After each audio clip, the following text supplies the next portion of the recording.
Muy buenas noches, amigos de todo el país. Bienvenidos nuevamente a Edición Nocturna. Soy Miguel Guerrero y estoy encantadísimo de estar con ustedes nuevamente en sus hogares. Esta noche tenemos un tema sumamente importante porque vamos a hablar sobre la relevancia que tiene un monumento donde guardan los restos de aquellas personas que ofrendaron sus vidas y trabajaron por favor de la independencia y la preservación de la integridad nacional.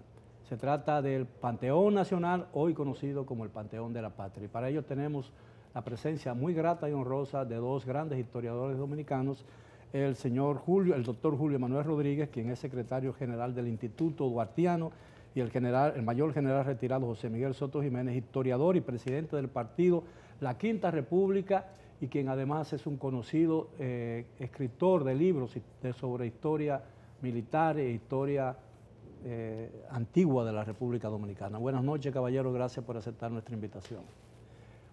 ¿Debe llamarse Panteón Nacional o Panteón de la Patria? Bueno, se llama Panteón de la Patria porque hay un decreto que le cambió el nombre. Así es. Pero ¿con qué criterio se le cambió el nombre? Siempre me ha intrigado esa situación. Oye, yo pienso que más allá de dilucidar la cuestión del nombre, yo creo que está bien claro cuál es el efecto del mismo en el ideograma. Un lugar solemne, sagrado, para preservar más que los restos, las memorias de todos aquellos que no solamente han dado su vida, sino que han luchado en su condición de prócer, héroe o mártir, la independencia de la República Dominicana, la independencia en el sentido más amplio de la palabra. Cuando se planteó o se propuso, no sé con qué criterio, que se incluyeran los restos de Lilis en el Panteón entonces nacional, el poeta Fabio Fiallo, un poeta nacional, dijo que ahí deberían estar solo los restos de Duarte Sánchez y Mella. ¿Tenía razón Fabio Fiallo? Bueno, fue muy selectivo. Yo creo que la patria nuestra fue una acción de varios. Duarte, el principal, el ideólogo. Pero no fue el primero. Y el ejecutor. ¿No? ¿Eh? No fue el primero cuyos restos fueron no, él nunca estaba allá. Él nunca estaba ahí. Lo trajeron de fuera y lo pusieron en la catedral. Sí, y después llevaron a la Puerta del Conde y ahora está donde está. Sí. Pero la patria nuestra es un conjunto de situaciones porque primero estaba la incredulidad. Duarte es el que trae la idea y los incrédulos lo votaron. Lo votaron, Santana a la cabeza, Báez y Bobadilla. Bueno, entonces vino una serie de Duvergé, una serie de luchadores que Santana lo fusila. En varias épocas. Sí. Entonces viene la anexión, entonces viene la restauración, otra serie de héroes. Entonces ya es en 1879 que la idea de nación de República Dominicana llega al poder. Y tenemos entonces gobiernos ya que piensen en dominicanos. Pero por 35 años, los que votaron a Duarte fueron los que gobernaron y lo borraron de la memoria. Lo borraron de la historia. De tu aparte. Sí. Entonces llega la restauración y es un desconocido y no puede colaborar. Hay recelo con él. Y ya estaba viejo y enfermo, ¿no? Sí, pero lo que yo digo que en el Panteón hay una serie de personas que no son muy conocidas, porque lo que pasó fue que fueron héroes de la restauración y los fusilaron y no tuvieron mucha trascendencia, sobre todo en Santiago. Hubo un movimiento en febrero del 63 que fracasó y a todos los que cogieron presos los fusilaron ahí, comenzando por Eugenio Perdomo. Y toda esa gente está en el pabellón. Pero a mí no me gusta mucho jerarquizar los héroes, jerarquizarlos. Cada uno tuvo su momento. No, por una sencilla razón. Recuerdo siempre una frase famosa de Víctor Hugo, cuando él estaba hablando de Shakespeare. Y entonces venían las comparaciones con Molière, Lope de Vega. Y entonces él dijo una cosa a la que yo me adhiero. La cumbre es la región de los iguales. Llega un momento que usted no es más grande que el otro, sino que está ahí. Sí es. Naturalmente, haciendo uso de la buena razón, el caso de Duarte es un caso excepcional. Porque no tuvo la flaqueza ni el desvarío de muchos de nuestros héroes. ¿no? Siempre tuvo una sola idea. El único prácticamente. Sí, el único. Entonces, tampoco critico el hecho aquel de la trilogía, que también fue obra de Lili, la trilogía. Pero la trilogía está dentro del mismo concepto duartiano, porque es que Mella y Sánchez fueron los alumnos y los principales seguidores del pensamiento de Juan Pablo Duarte.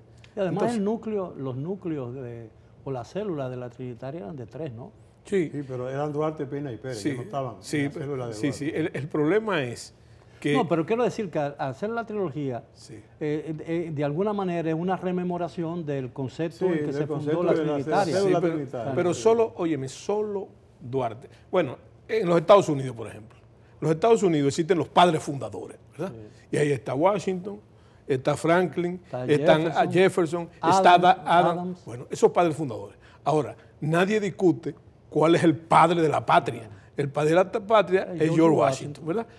Lo mismo podía entenderse aquí, naturalmente, el concepto tropicalizado, ¿verdad?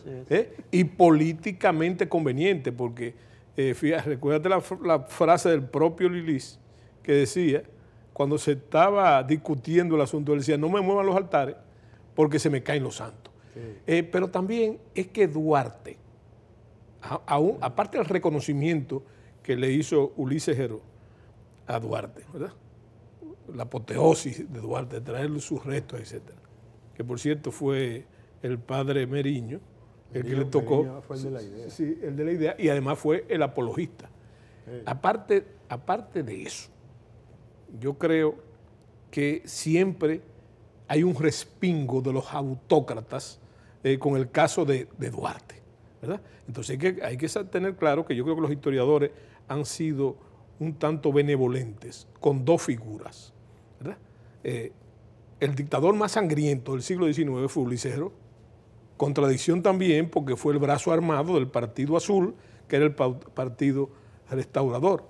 Así es. Naturalmente que hay que comprender, ¿verdad?, que Duarte, como dijo el doctor, fue rescatado en esa época del siglo XIX, en el 76, 78, 79, porque a Duarte lo habían borrado de la historia. La última vez que se habló de Duarte aquí, y fue mal, primero el decreto que lo declara traidor a la patria, producto de Santana, y segundo fue en noviembre del 44. La Constitución. Después que se vota la Constitución, Bobadilla se despacha un documento totalmente antiduartiano, que por cierto, si usted ve los considerandos del decreto que declara a Duarte traidor a la patria, usted se da cuenta del tipo de hombre que era Juan Pablo Duarte.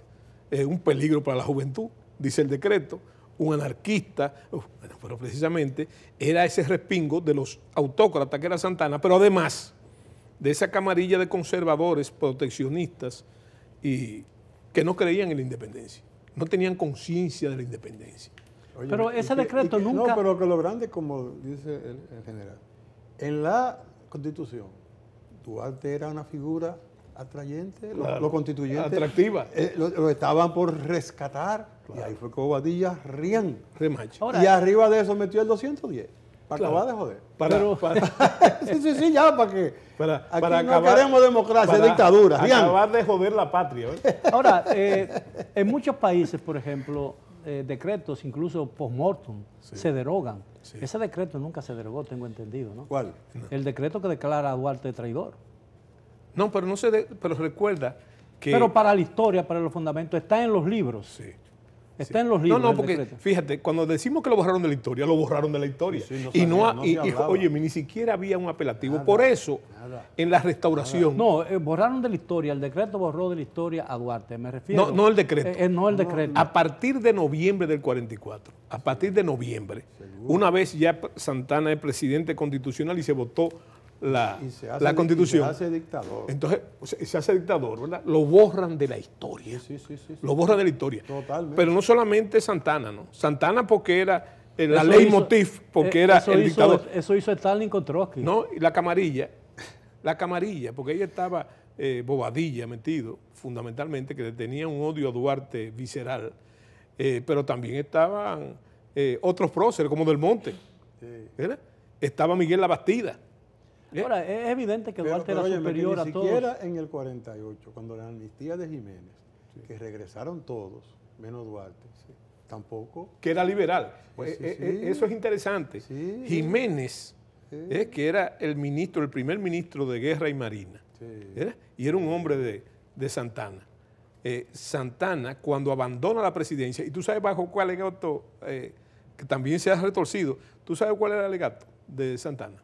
Dice, si yo tengo, después del fusilamiento de los Puellos, si yo tengo que gobernar fusilando a toda la juventud dominicana, que retrata que todavía el pensamiento de Duarte ahí, entonces yo me voy para mi casa. Entonces escoge a Jiménez, pero al escoger a Jiménez como presidente, como su sucesor, Jiménez tenía un dejo liberal, un dejo liberal.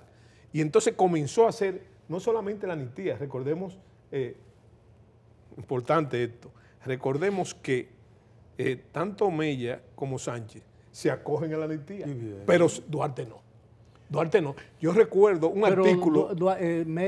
Sánchez se acogió a la amnistía para venir a morir, ¿no? No. En el 53. Sí, eso fue mucho... Pero está bien, pero ya estaba aquí. Pero hay documento, hay un artículo de Sánchez que se llama Amnistía, que dice, el elegido por tantas veces de la providencia para salvar la patria.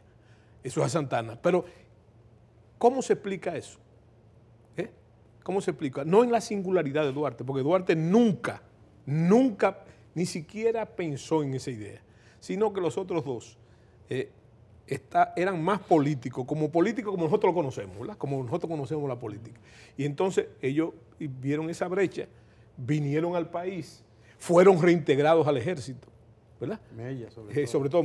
Mella ya en el 49, ¿verdad? Santana no, Sánchez no, pero Mella sí. Participó. Bien, si ustedes me lo permiten, tenemos que hacer una breve pausa, regresamos después de ella con nuestro interesante tema de esta noche relacionado con la historia de la República Dominicana y el Panteón Nacional, donde guardan los restos de esos patriotas que lo dieron todo por la patria dominicana. Regresamos después de la pausa.